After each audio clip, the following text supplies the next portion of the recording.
ci li nga xam ne jot nga ko exposé démb bu ko Sénégalais bi suivrul tey bu lay suivre tey lan la mën a jàpp ci li nga tënk démb. voilà loolu la ñuy wax débriefing. waaw donc démb. dama jàkkaarloo woon ak presse bi. ak Sénégalais yi pour xamal leen principalement. ni Sénélec ñun li ñuy consommer ci courant yëpp. 26% la ciy produire maanaam téeméer bu nekk ñaar fukk ak juróom-benn. la ca des yëpp juróom-ñaari fukk ak ñeent yi 74% yi. da koy jënd ci ay producteurs indépendants. ñoo xam ni ñooy jaay Sénélec courant ci ay njëg yuy varié ci juróomi dërëm. ba 121 francs mais ñu ci bëri ñu ngi jaayee 71 francs ñuy jaayee 35 francs ñuy jaayee 65 francs mais ñun de. suñu prix kilowatt amatul sax njëkk suñu kilowatt amatul njëkk. loolu dinañ ci ñëwaat après. donc lan moo tax Sénélec jël politique boobu maanaam di jënd courant. ci ay producteurs indépendants ñoo xam ne ñi ci ëpp ay doxandéem lañu. ay français. ay italiens. ay turcs ay américains même. ñoo xam ne ba ci ay sud-africains ñoom ñooy ñuy jaay courant te ñooñu dañu lëkkaloog ay anciens cadre Sénélec ay anciens ingénieurs du Sénélec ay anciens même directeurs généraux du Sénélec. ba ci ministre sax. ba ci ay anciens ministres de l'énergie. ñoo xam ne xel nanguwul un ancien ministre de l'énergie wala un ancien directeur de Sénélec dem di jaay courant Sénélec loolu moralement c'est répréhensible et condamnable parce que délit d'initié la conflit d'intérêt la ak lu ñu ko mënti tuddee c'est même de l'escroquerie c'est vil et répréhensible lu ñaaw la loo xam ne da nga ci war a am problème ak yoon kon loolu mooy principal message léegi li waral nag Sénélec jënd courant gënal ko defar courant te moom mooy la société nationale d'électricité mu war a defar courant pour ñun mais jënd bi gënal ko c'est parce que jënd boobu dafa am ñu ci am intérêt y compris ñoom ñi nekk ci top management nu Sénélec maanaam njiitu Sénélec yi ñoom ñooy joxe marché pour ñu importer fuel lourd ñoom li ñuy wax HFO mooy carburant bi nga xam ne dañ koy soxla ci seen centrale yi. pour exemple benn bateau bi nga xam ne rek moom moo ñuy defaral courant marché fuelam mooy carburant am 109 milliards la benn centrale bi kese donc tey jii man su ma Sénélec joxoon agrément 109 milliards. pour ma jaay bateau bi fuel man xam naa ni sama intérêt lay doon. ki ma jox marché boobu xam ngeen marché yi nu muy demee. am na surfacturation am na rétrocommission am na xeetu jëflante bu nekk bu ñu mën a jëflante. loolu njort rek moo ko mën a dej. te ci contrat bateau bi ci boppam moom mooy jaay boppam courant. Carré de Nice compagnie boobu mooy fournisseur en même temps mais ci contrat yaa ngi fi moom jox naa ko yëpp contrat de fourniture de combustible. ci contrat yi moom mooy le fournisseur. léegi ci biir contrat bi daf ni moom mi nga xam ne mooy le fournisseur léegi société bu ko neex lay jox mu fournir ko fuel. mooy Carré de Nice. Carré de Nice moom nga xam ne daf ñu war a defaral courant. nee nañu moom mooy jaay boppam carburant ci tënk ci contrat bi mais jaay bi muy jaay boppam carburant bu ko neexee battale ko ku ko neex mu jaayal ko carburant. donc sous-traitance. sous-traitance ba noppi day couvrir. le directeur de Sénélec le secrétaire général de Sénélec le chargé des grands projets de Sénélec parce que tey jii moom bu joxee du ñu mën a wax ni Sénélec moo joxe. ñoom waa bateau bi waa Carré de Nice suñu ma joxee pour man ma importer leen fuel. kenn mënul def link sama diggante ak direction générale bi parce que dañu ni Turquie yi ñoo ma jox. parce que ci contrat bi Turquie ñoo war a jëli fuel comme man lañ jox pour ma sama diggante ak ñoom la. donc xeetu contrat yooyu nekkul dans l'intérêt de la consommation nationale. donc du gré à gré suñu ko mënee dégg noonu. mais du gré à gré. loolu moom c'est à leur entière discrétion loolu moo nekk ci contrat yi. te contrat yi li ci nekk mooy moom waratul woon sax doxee fuel gaz la waroon doxee 6 mois après bu ñëw te mu ngi ñëw 2019 ba léegi fuel lay doxee kooku mooy première violation contrat. Mais on dit dans le contrat aussi su ma juumul que après ñu contracté 2 mois après. ci la ñu war a defar regazéification bi non.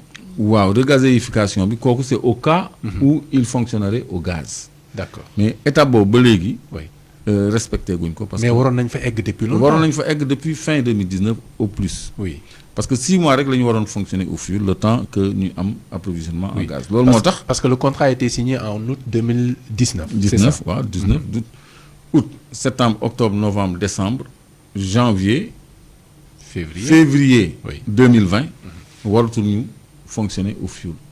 depuis février 2020 au gaz la ñu waroon fonctionner. bateau bi leen war a approvisionner gaz mu ñëw 2021. parce que dafa tardé.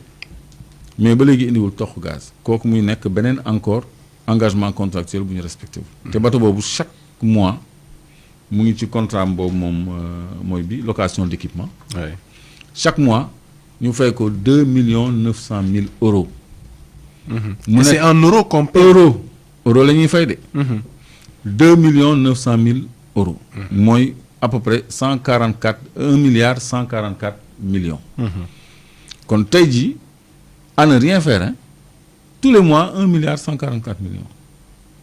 indiwul gaz deful dara kan moo signé loolu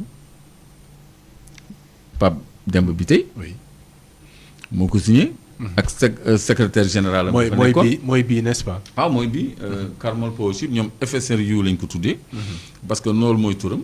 dafa am FPSO ak FSRU. lii mooy FSRU. donc lii arnaque la donc pour ñëwaat ci li ma doon expliquer. oui raison bi taxoon ma jàkkaarloog presse bi dem mooy Senelec ci contrat yu lëndëmee nii. la yaakaar dirigeant Senelec yi bokk. ci la ñu yaakaar teranga. moo tax ñu privilégier cette approche plutôt que ñoom ñuy defar courant. parce que boo signé contrat 5 ans ak benn société boo xam ne yaa ngi koy fay 193 milliards par an. 193 milliards pendant 5 ans li ko manqué 1000 milliards tuuti la. sur les 5 ans sur les 5 ans non mat na 1000 milliards sax parce que année bi c'est pas 10 mois c'est 12 mois. mat na 1 milliard et quelques. 1000 milliards. 1000 milliards et quelques. 1000 milliards yi teg na. oui léegi ba noppi BOO la build own and operate. parce que ñun duñu mës a moom ñoom après dañuy dem ak seen bateau duñu moom dara ñoom ñooy jël xaalisu importation hydrocarbure bi. ñoom ñooy jël xaalis bi ñu jaayee courant bi te Senelec mooy fay les frais de maintenance. Oui. et de personnel. lu ñuy tuddee OM. donc ba à noppi coût de 3 milliards non. à coût de 3 milliards. oui day dem ba 6 milliards. donc ñoom du ñu dépenser dara.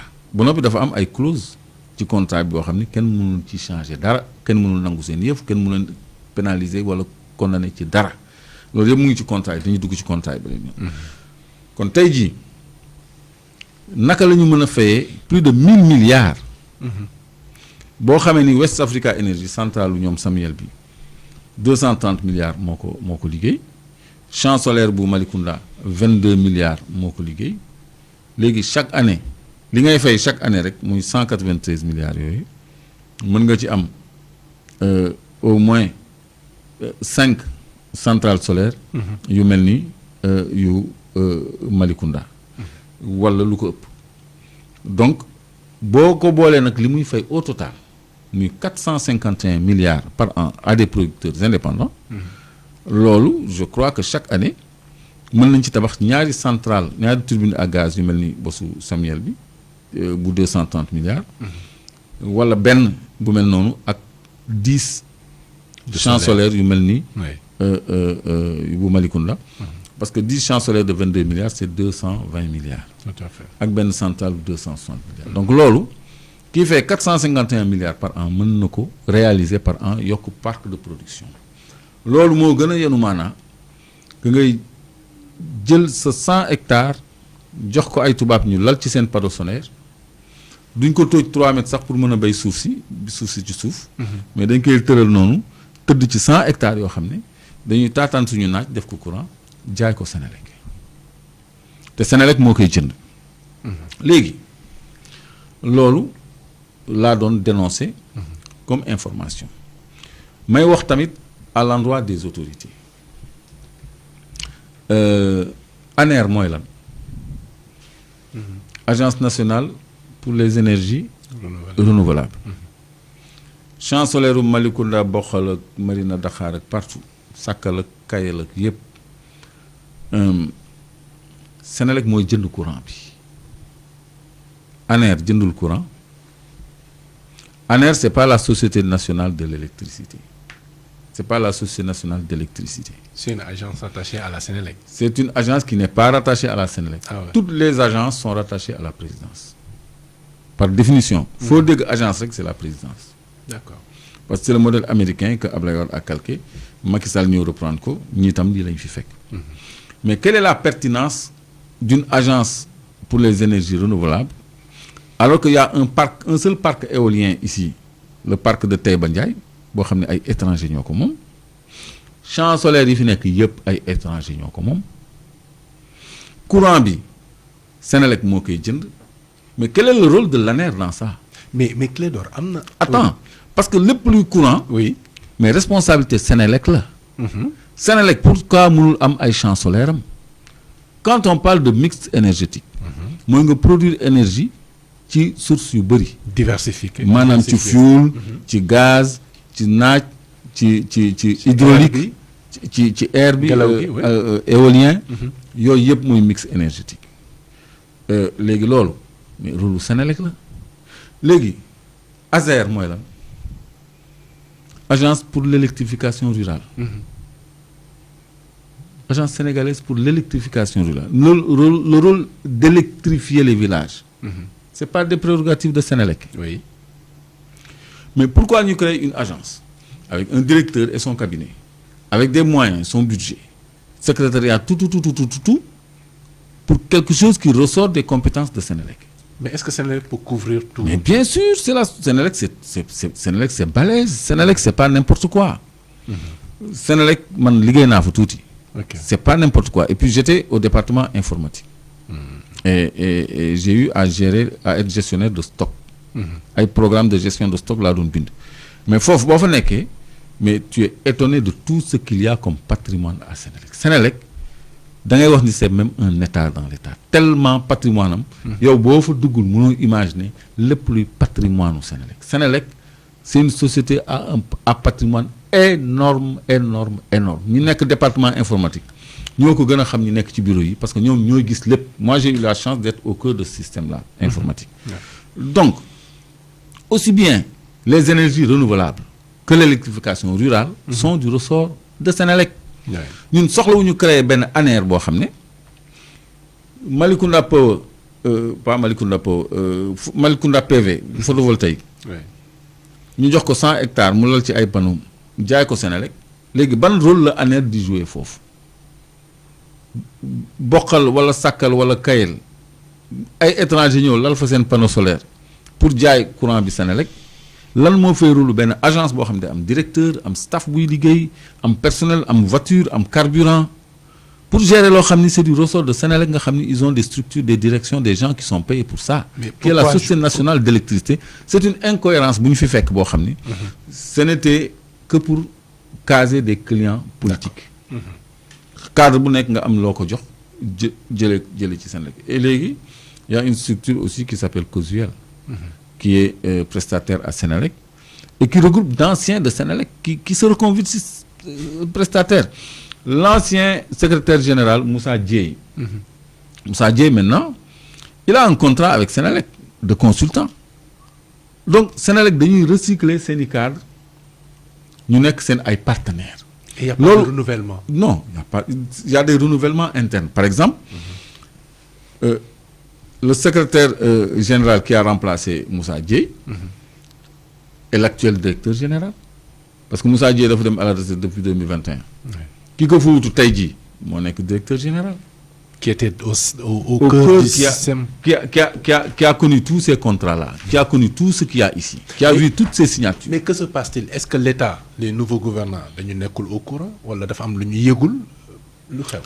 Je ne sais pas, mais je crois qu'il y a un problème de casting à régler à la Senelec.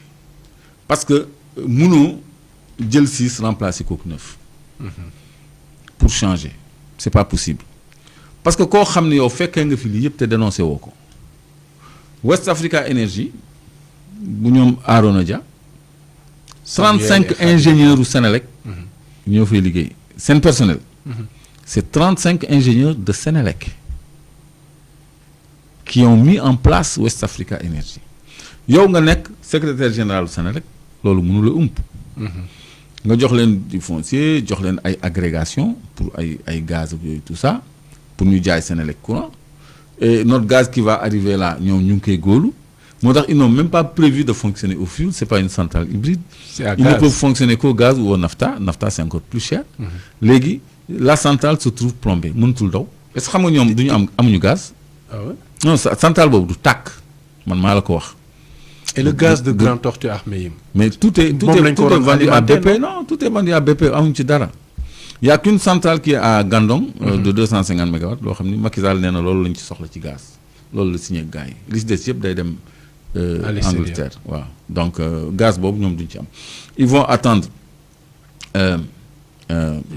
Yakar Teranga les projections c'est 2028 il y a des moyens de raccourcir les délais et Sangomar boo xam ni peut-être d'ici quelques mois ñu commencé am gaz parce que foofu y a 4 TCF ou 4 TCF et demi de gaz donc yoo xam ne peut-être bu ñëwee ñoom dinañu mën a souffler tuuti mais tant que loolu ñëwul ñoom duñu fonctionner et entre-temps est-ce que l'état bi mën na am lu mu def vu que peut-être gis nañ beaucoup de je sais pas dysfonctionnement lañ ko mën a wax wala des failles wala du conflit d'intérêts wala des intérêts non état bi li mu war a def oui mooy déjà xool le top management maanaam équipe dirigeante Sénélec bi ñi nga xam ne dañu am responsabilité ci lii yëpp kii rapport interne Sénélec le dernier rapport interne de Sénélec seen lépp a ngi fi ñi nga xam ne ñoo nekk responsable de tout cela ñu écarter leen on n'est pas obligé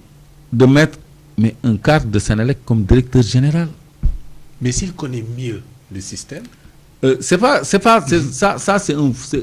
un faux argument parce que xaw ma ndax xam ngeen depuis Louis Alexandrin il n'était pas de la Sénélec il a été directeur Samba Diallo il a été directeur Issa Diop c'est un cadre il a été directeur c'était pas des gens qui ont travaillé à Sénélec c'était souvent des postes même politiques mais le plus jeune directeur général actuellement pourrait être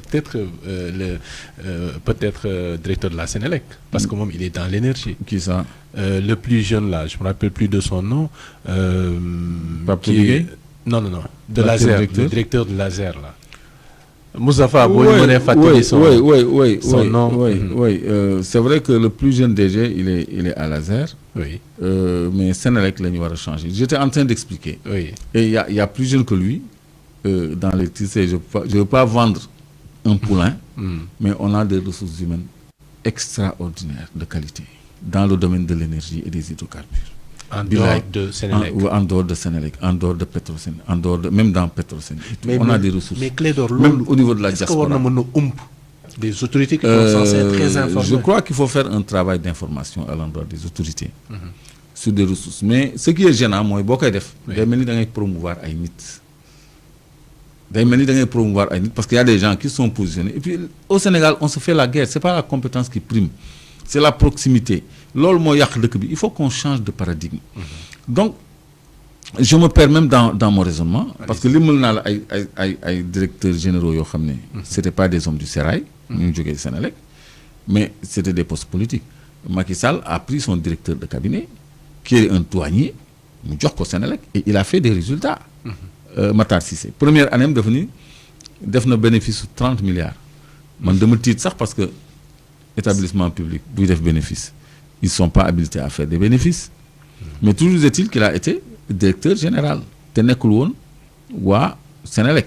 Samuel Sarr bi ko Ablaye Wade di teg foofu Samuel Sarr lu mu xam ci Sénélec. Il a été directeur il a conduit tous ces projets deal yëpp moom moo ko fa samp moo ko fa teg moom la. ay wat si laat seen contrat yi mu signé foofu. oui. ak yeneen. xam nga kooku nekkul woon Sénélec donc il faut pas que ñu ni forcément le DG doit venir de Sénélec. Voilà n'importe quel administrateur peut être directeur de Senelec. D'accord. Donc loolu la. Alors concernant West Africa Energy maa ngi ko wax tout à l'heure kon tey jii nii